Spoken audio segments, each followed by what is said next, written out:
안녕하세요. 오늘의 데일리 뉴스레터에 오신 것을 환영합니다. 1. 인도네시아의 나쁜 발언. 2. T50은 상상할 수 없는 일을 해냈습니다. 3. 독일은 흐름을 바꿀 수 없습니다. 한번 진실을 알아봅시다. 인도네시아 사람들이 얼마나 나쁜 행동을 했는지 알아보기 위해 몇 달 전을 되돌아봅시다. 지난 8월 5일 KF21 도입에 반대하는 인도네시아인이 꺼리튜브에 악플을 달았습니다. 지금 보시는 이미지가 너희 댓글과 의역본입니다.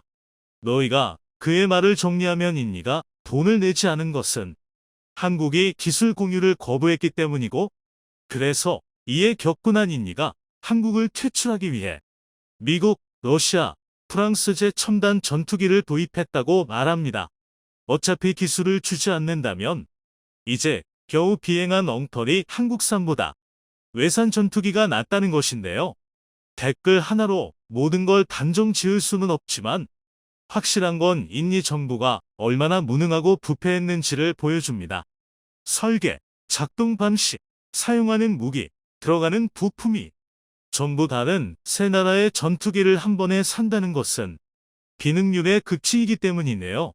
만약 인니가 새 전투기를 정말로 한 번에 운영한다면 상상도 못할 참사가 일어날 것입니다.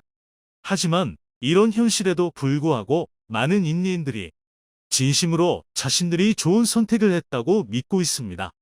세계에서 손꼽히는 4.5세대 전투기를, 그것도 종류별로 구매한 자국에 대한 자부심이 정말 대단한데요. 그런데 이제는 그 자부심도 부리지 못할 것 같습니다.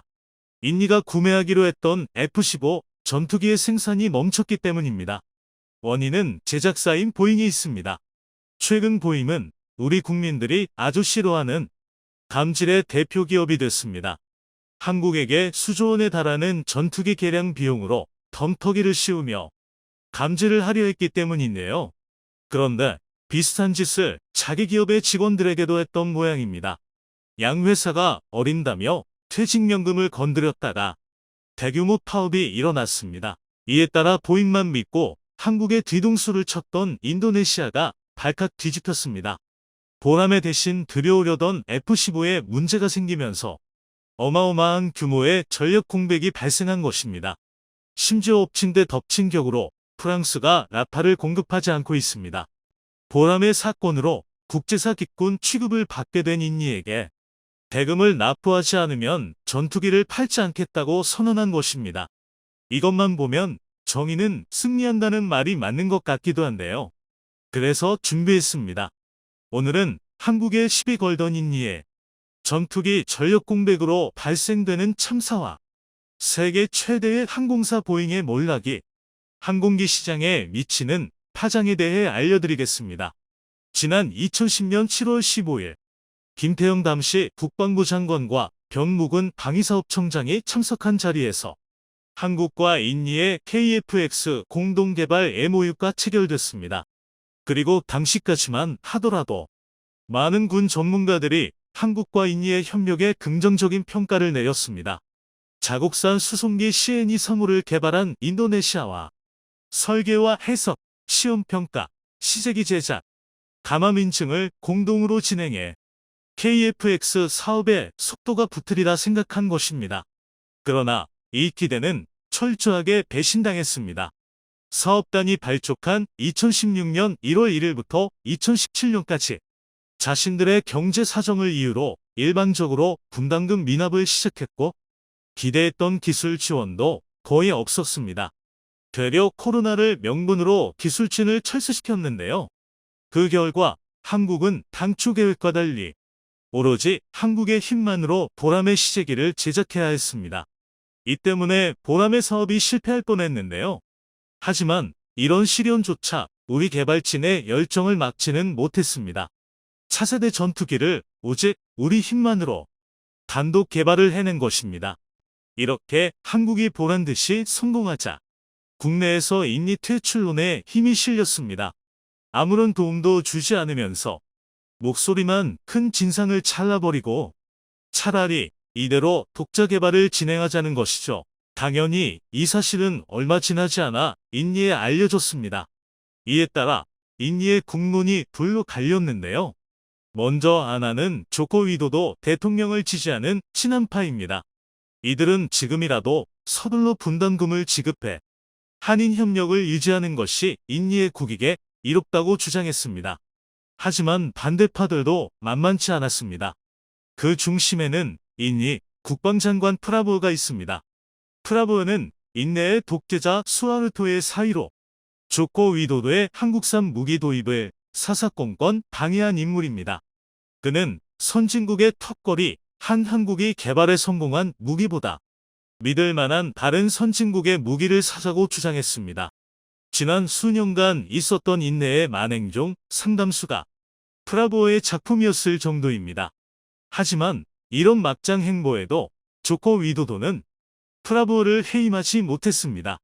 과거의 독재자를 지지했던 국민들의 지지가 상당하고 군부의 지도부 역시 프라보를 따랐기 때문입니다. 결국 인니의 국방정책은 국방부 장관 프라보의 뜻대로 바뀌었습니다. 그 결과물이 라팔과 F-15의 도입입니다.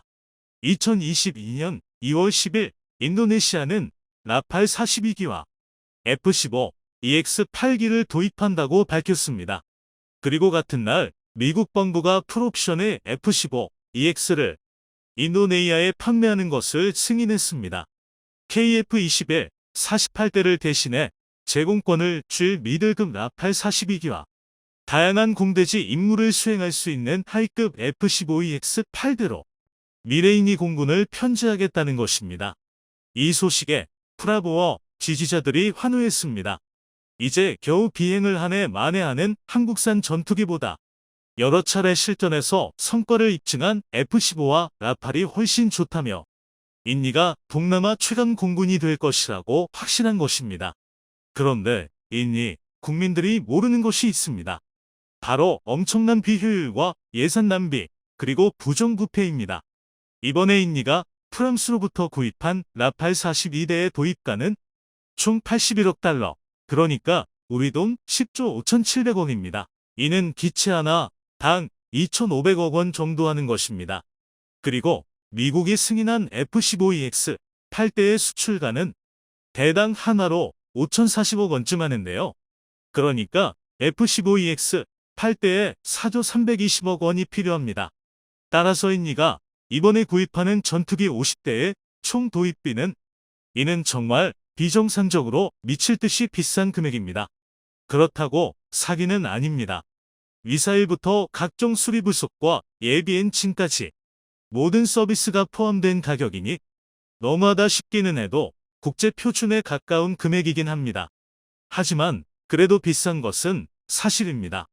KF-21 보라매가 개발비와 120대 양산 비용을 합쳐 18조 원이 투자된다는 것과 비교하면 인니의 전투기 구매 대금은 정말 엄청난 금액인데요.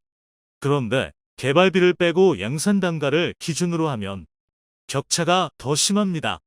현재 보라매의 대당 예상 단가는 750억 원입니다. 미사일이나 각종 부품을 예비로 붙여도 대당 수출 단가가 1,000억 원 안팎일 가능성이 높은데요. 이렇게 보면 라팔은 보라매보다 2.5배 비싸고 F-15는 무려 5배가 비쌉니다. 그렇다고 가격만큼 성능 차이가 나는 것도 아닙니다. 오히려 그 반대인데요. 보라매 블록 1을 기준으로 할 때 스텔스성과 탑재 가능한 무장의 종류와 임무 영역에서 보라매가 라팔과 F-15를 압도합니다. 그러니까 보라매가 훨씬 싸고 훨씬 성능이 좋은 것입니다. 게다가 인도네시아와 한국은 인니가 공동 개발비를 대는 조건으로 KF-21 48대를 원가에 사기로 약속했었습니다. 따라서 인니는 약 4조 원 정도면 KF-21 블록 1 48대를 확보할 수 있었습니다. 한마디로 인니는 무려 3배나 되는 웃돈을 주고도 시간이 지나면 지날수록 보라매와 성능 격차가 심해질 전투기를 도입한 것입니다. 이에 대해 전문가들은 독재 시절부터 부패했던 인니 군부가 프라보와 결탁해 초대형 비리를 저지르고 있다고 말합니다.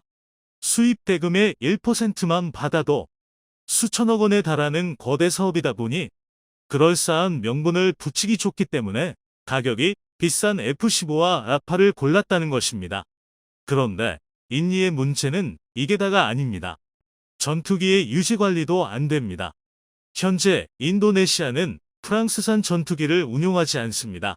러시아제 Su-27과 Su-30, 미제 F-5와 F-16이 군의 주력인데요. 그런데 라팔과 F-15는 사용하는 부품이 표준 단위부터 다 다릅니다. 미국은 인치, 프랑스는 미터를 쓰는데요.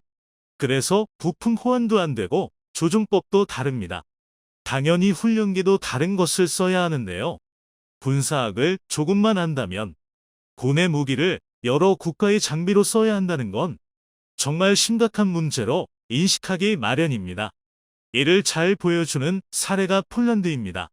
지난 2010년대 폴란드는 한국의 T-50 대신 이탈리아제 M346을 자국의 훈련기로 채택했습니다.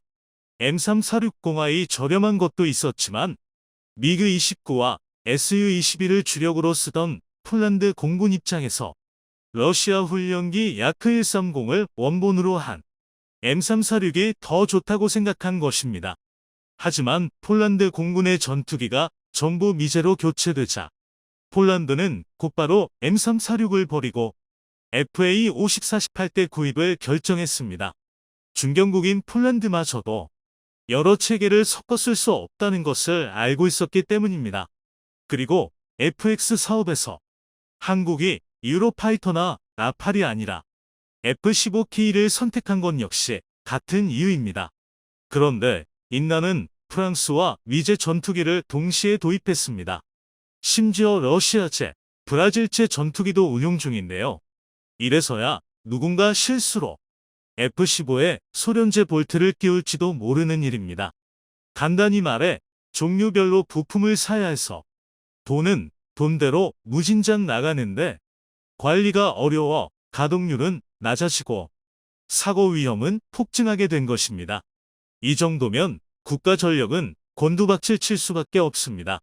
군사 무기를 모르는 일각에서 각 나라마다 뛰어난 무기를 도입하면 좋겠다고 생각하겠지만 그것은 말 그대로 생각이지 현실적인 방법이 아닙니다. 실제로 군에서 구입하는 무기 중 37로 무기 구매 비용을 산출하는데요. 3위 무기의 처음 도입 비용이고 7위 향후 발생할 수리 및 관리 비용입니다. 이런 것을 알고 있다면 지금 인니의 이러한 짬뽕식 무기 편제는 그야말로 국가적 자살이 아닐까 싶은데요. 그런데 아직 놀랄 일은 하나 더 남았습니다. 바로 보잉의 붕괴입니다. 현재 보잉은 최악의 경영난을 겪고 있습니다. 자신들이 팔아치운 B737 결함으로 인한 대규모 인수고고, 코로나로 인한 민항기 계약 중단으로 막대한 타격을 입었기 때문인데요. 그러자 양아치 기업답게 해서는 만들 짓을 했습니다. 직원들의 퇴직연금에서 기업의 기여금을 $8,000, 그러니까 우리 돈 1천만 원으로 통치려 한 것입니다. 이에 보임사 직원들이 격분했습니다. 보임이 건든 연금은 401K라는 이름으로 기업과 직원이 함께 퇴직금을 내는 대신 펀드로 운영해 수익을 크게 낼 수 있는 상품이라 국민연금이 없는 미국인들에게 사실상 유일한 노후 수단이었기 때문입니다. 그래서 보임 직원들이 대규모 파업에 들어갔는데요. 그런데 파업에 가담한 지역 중 3곳이 전부 군용기 공장입니다. 이곳은 F-15, F-18, T-7을 생산하는 곳인데요. 이로 인해 인니가 산다던 F-15의 도입이 크게 지연됐습니다. 즉 돈을 줘도 구매가 어려운 상황이 된 것이죠. 게다가 프랑스 역시 인니에게 차가운 태도를 보이고 있습니다. 틈만 나면 돈을 못 내겠다던 인니의 모습을 보고 성금을 내지 않으면 전투기를 인계할 수 없다고 선언한 것입니다. 한마디로 인니가 KF-21 보라매를 대신해 선택한 모든 전투기의 도입이 중단된 것이나 다름없습니다. 이 때문에 인니 내부에서 Su-35를 사자는 이야기가 다시 등장했는데요. 하지만 러시아 공군이 우크라이나에서 큰 손실을 입어 기존에 생산된 Su-35가 전부 러시아 공군에 가고 있고 그마저도 서방의 수입 제재로 생산량이 시원찮아 인니에게 팔 물량이 없습니다. 결국 인니는 한국을 배신했다가 막대한 국가적 손실뿐만 아니라 자국 공군의 엄청난 공백을 메울 길이 없어졌습니다. 반면 한국은 승승장구하는 모양새입니다. 보임의 T7 공장 파업 때문입니다. 과거 미 공군은 T-50A를 차기 훈련기로 도입하려 했습니다. 하지만 보임의 떼쓰기와 미의회의 압력에 굴복해 T7을 선택했습니다. 대신 2024년까지 양산한다는 약속을 지키라고 요구했는데요. 그런데 보임은 이것도 실패했습니다. 양산 단가를 낮추려고 저가 인력을 쓰다가 온갖 결함이 터졌고 결국 사업이 지연됐는데요. 이 와중에 공장까지 파업한 것입니다. 이에 미 공군이 격노하고 있습니다. 매해 훈련기가 추락하는 판에 좋은 대체품을 두고 미완성 결함품을 기다려야 하기 때문입니다.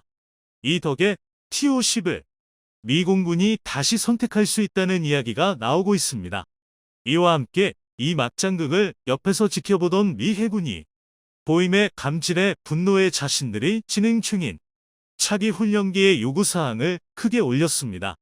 이로 인해 보임의 T7이 탈락할 것이란 게 전문가들의 중론인데요. 저가형 T7으로는 만족할 수 없는 기능을 넣어 미 해군도 T7을 받지 않으려는 것입니다. 그런데 이렇게 되면 사실상 미 공군과 미 해군이 도입할 기체는 한국의 T-50이 유일한 훈련기 후보가 되는 것입니다. 같은 사건으로 인니는 불행해지고 놀랍다. 나였더라도 한국 무기를 선택했겠다. 한 독일 장교가 한국 무기를 보며 경탄을 참지 못했습니다. 미국 방산 전시회에 전시된 한국 무기들이 각국 군 관계자들의 찬사를 받았습니다. 한국의 쫄란드 시장을 빼앗겼던 독일이지만 직접 장비를 운용하는 현역 장교는 한국 무기가 대단하다는 사실을 부정할 수 없었던 것 같은데요. 한국의 독주에 미국에서 한국을 붙잡기 위해 숨겨왔던 비밀병기를 공개하고 나섰다고 합니다. 미국에서 들려온 소식에 일본에서 마저 K방산의 위용을 인정하고 말았다는데 어떻게 된 일인지 자세히 알아보도록 하겠습니다. 10일부터 12일까지 미국 워싱턴에서 열린 지상군 방산전시회 오저 2022에 한화 디펜스가 참가해 K9 자주포와 K10 탄약 운반 장갑차의 실물 장비를 선보였습니다. 오전은 매년 미국과 독일, 영국 등 800여 개의 주요 방산업체가 참가하는 세계 최대 규모의 지상군 분야 방산 전시회요. 세계 유수의 방산업체들의 첨단 무기들 사이에서 한국 무기들 역시 뜨거운 관심을 받았습니다. 러시아의 우크라이나 침공 이후 전 세계적인 군비 증강 열풍이 불고 있는 가운데 각국 방산업체들이 치열한 수출 경쟁을 벌이고 있습니다. 이 같은 방산 전시회는 방산기업 간의 소리 없는 전쟁터이기도 합니다.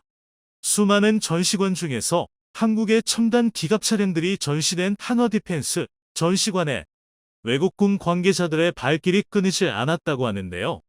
전시관을 찾은 한 독일 장교가 한국의 K9 자주포와 K10을 통한 완전 자동화 장전 시스템에 감탄했다고 전해졌습니다. 독일 장교는 K10 탄약 운반 장갑차를 가리키며 한화 디펜스 관계자에게 얼마나 자동화된 것인가라고 물었다고 합니다. 한화 디펜스 관계자가 K9 자주포와 연결하기만 하면 자동으로 탄약을 재장 전할 수 있다고 답변하자 사람의 힘이 전혀 필요하지 않다는 말인가라고 다시 물었습니다. 이어 장갑차 운용에는 몇 명이 필요한가, 가격은 얼마인가 같은 질문을 쏟아내며 연신 감탄했다고 전해졌는데요. 독일 장교가 주목한 K10 탄약 운반 장갑차는 K9의 차체를 이용해 개발된 보급 차량으로 K9 자주포와 연결하여 로봇팔을 이용해 자동으로 포탄과 장약을 보급하는 게 가능합니다. 이 두 장비의 연계를 통해 포탄이 날아드는 전시 상황에서도 방어력을 갖춘 채로 전투 능력을 지속적으로 유지하는 게 가능합니다. 한국에서 개발한 세계 최초의 탄약 재보급 자동화 장비 체계이죠. 한국의 자주포 체계에 감탄하던 독일 장교는 쫄란드가 K9 자주포를 도입하기로 한 것을 알고 있느냐는 질문에 잘 알고 있다. 다른 나라의 비슷한 무기체계에 비해 3분의 1 정도 비용으로 우수한 성능을 갖췄다니 놀랍다. 내가 폴란드 군이었더라도 K9을 도입했을 것이다 라고 긍정적으로 답변했습니다. 기갑 차량의 종주국이라는 자부심을 가지고 있을 독일 장교가 한국 무기의 성능에 감탄하며 인정하지 않을 수 없다는 모습을 보여주어 우리 방산에 대한 자부심이 더욱 높아지고 있습니다. 한국이 독일 대신 폴란드에 전차와 자주포를 수출하고 됐을 때 많은 독일 사람들이 큰 충격을 받았었습니다. 유럽 방산 시장은 독일의 손아귀에 있었다고 해도 과언이 아니었는데 지구 반대편에 있는 대한민국의 엄청난 파이를 빼앗겨버린 것이니 말이죠. 이에 대해 믿을 수 없어하며 폴란드가 유럽을 배신했다고 분노하는 사람들도 있는 반면 사태를 객관적으로 바라보고 있는 사람들도 많습니다. 최종 사용자 조항과 미루는 정부 때문입니다. 아무도 긴급 상황에서 독일에 의존하고 싶어 하지 않습니다만 누가 그들을 비난할 수 있겠습니까? 모두 한국이나 미국 같은 곳에서만 무기를 구입할 것입니다. 중요한 건 독일이 아니라는 겁니다. 독일 네티즌들은 이제는 세계 방산 시장을 한국이 주도하고 있다는 것을 인정하고 따라잡기 위해 노력해야 한다고 말했습니다. 이렇듯 우리 방산 기업들이 크게 득점하며 앞서 나가고 있지만 결코 방심해서는 안 될 것 같습니다.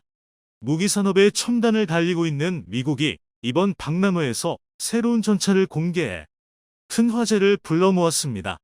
미국의 주력 전차이자 세계적인 베스트셀러인 M1 에이브람스 전차의 최신 모델 에이브람스 X를 공개한 것인데요. 에이브람스 X는 신형 44구경 XM360E1 저반동 활강포가 도입되어 더 적은 반동으로 정확한 사격이 가능해졌습니다. 또한 포탑이 완전 무인화됐을 뿐만 아니라 기총으로 RCWS가 탑재되어 승무원 3명만으로 운용할 수 있으며 트로피 능동 방어 시스템이 탑재되어 대전차 무기에 대한 방어력도 갖추었습니다. 이번에 공개된 에이브람스 X 모델은 아직 프로토타입에 지나지 않지만 향후 미군의 전차가 발전하게 될 모습을 미리 제시했다고 볼 수 있습니다. 그런데 외신들은 이번 전시회에서 에이브람스 X가 공개된 이유를 흑표 전차의 활약 때문이라고 판단하고 있는데요. 프랑스의 군사 매체 메타디펜스에서 미국 제너럴 다이나믹스는 에이브람스 X로 독일 KF-51 판처와 한국의 K2 흑표에 대응하려고 한다는 제목의 기사를 보도했습니다. 본 기사에서는 세계 각국이 전차의 종말을 예고하며 전차 생산량과 투자를 줄여나가면서 비어버린 시장을 한국의 K2 흑표 전차가 빠르게 선점하고 있다고 말했습니다. 미국의 M1 에이브람스 전차나 독일의 레오파르트의 전차보다 K2 전차가 주목받고 있으며 미국과 독일의 새로운 전차 공급은 2035년까지 지연되어 있는 상황이라고 지적했습니다. 이대로면 서방 세계의 전차 시장을 한국이 완전히 주도하게 될 것이란 말이죠.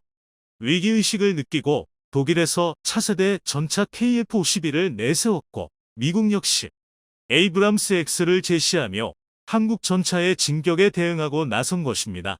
또 다른 외신의 보도에 따르면 에이브람스 전차의 설계 과정에서 K2 전차에 영감을 받았다고 하는데요. 에이브람스 X의 새로운 포탑은 명백히 한국의 K2 흑표 전차에서 영향을 받았다.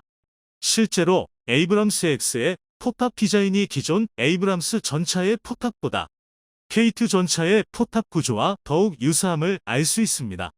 한국형 전차를 만들기 위해 M1 에이브람스의 전차 설계도를 어떻게든 얻어보겠다고 발버둥 치던 게 어제 같은데 이제는 미국이 전차 설계에 있어 한국을 보고 배우고 있다는 것이죠. 세계 방산의 선두를 달리던 미국이 한국을 대등한 경쟁자로 여기기 시작했습니다. 이러한 소식에 한국에 지나친 관심을 가지고 있는 나라에서 뜨거운 반응을 보여주고 있습니다. 바로 관음증이라도 있는 게 아닌가 싶은요. 나라 일본입니다. 일본의 군사 전문 매체에서 미 언론 오저 2022에 참가한 한국은 방위 산업에서 지위를 보여주었다라는 제목의 기사를 보도했습니다. 본 기사에서는 미 언론들과 관계자들의 한국 방위 산업에 대한 평가들을 모두 모아 나열하고 있습니다. 한국이 수출하고 있는 것은 K판만이 아니다. 북한이라는 안보 위험을 안고 있는 국가가 국제 경쟁력 있는 생산국인과 동시에 방위산업 시장에서도 두각을 나타내고 있는 건데 얼마나 놀라운 일인가. 미국 캐피탈 알파 파트너즈 칼란 이사. 경이적인 매출의 성장을 보이는 한국 방위산업의 현상은 우연의 산물이 아니라 의도적인 전략의 성과이다. 한국 기업은 복수 정권에 걸친 하이레벨 협상, 무기 수출을 뒷받침하는 정책, 무기 박람회 참가를 결합하여 숫자를 늘려온 것 같다. 디펜스 뉴스. 유럽과 태평양에서 전면 전쟁이 현실감을 띠고 있어 유럽과 아시아의 무기 수요는 높아지는 한편, 이 거대한 수요에 미 방위산업이 대응할 수 없는 한 무기 시장에서 한국의 대두는 미국도 환영해야 할 유사. 호주 유나이티드 스테이츠 스터디즈 산트르. 한국 방산이 이루어낸 경이로운 업적에 각국 외신들이 찬사를 아끼지 않았습니다. 미 언론뿐만 아니라 일본 언론까지 한국 방산이 성공했다고 인정하며 그 전략을 본받아야 한다고 말하고 있는데요. 한국의 방위산업이 세일즈에 성공하는 비결은 잠재적인 고객의 안보 환경, 재무 상황, 산업 구조를 조사해 필요하다면 현지 기업과의 공동 생산, 신규 제조가 아닌 한국군이 사용한 중고 무기, 도입에 필요한 자금 대출 등 고객에 맞춰 제안을 유연하게 커스터마이즈하는 점이다. 일본 경제신문. 이에 대해 일본 네티즌들도 분하지만 인정하지 않을 수 없다는 반응을 보여주고 있습니다. 이런 자유로운 사고방식이 한국의 특기지. 일본도 예전에는 그랬을 텐데 이제는 단랍하고 소화되어버려 다른 나라에서 사용할 수 없는 상품밖에 없어. 예를 들어 신칸센이 중국이나 대만 이외에 보급되지 않는 것은 일본형 시스템에 특화되어 있기 때문이지. 일본 무기는 실전을 거치지도 않았기에 다른 나라에서 사용하려 할지 의심스러워. 일본이 버블 경제 이후로 겸손함을 잃어버려 너무 안타까워. K9이나 레드백은 일본에 도입해도 좋을 것 같아요. 국내 생산으로 하면 공급면에서도 유리하고 그러면 혐한파에서 난리를 칠까요? 매출 3조가 사정거리 내라니 너무 굉장한 걸. K-팝도 그렇지만 세계적으로 유명한 아티스트가 나오기 훨씬 전부터 각국의 언어로 번역하고 언어를 공부해서 꾸준히 판매하고 있었어. 무기 수출도 우크라이나 사태로 약진한 것 같지만 아마 훨씬 전부터 결과를 내기 위해 여러 시행착오를 겪었겠지.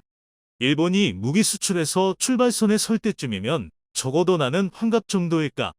그동안 한국 방산이 잘 나간다는 소식을 한국 언론들이 편파적으로 조작해낸 거짓말이라고 믿고 있던 일본인들마저 해외 유수의 언론들을 통해 보도된 부정할 수 없는 사실에 입을 다물고 말았습니다. 현실을 직시하고 이제라도 노력해야 한다는 의견이 나오고 있지만 고착화된 일본 방산이 세계 시장에 진출하기란 사실상 불가능에 가까워 보이네요. 한국의 오저 참가에 대해 해외 언론들이 보도한 공동된 표현이 있었습니다. 떠오르는 방산 플레이어로서의 한국의 위상. 한국이 세계 방산 시장에서 라이징 스타라는 것을 모두가 인정하고 있는 것이죠.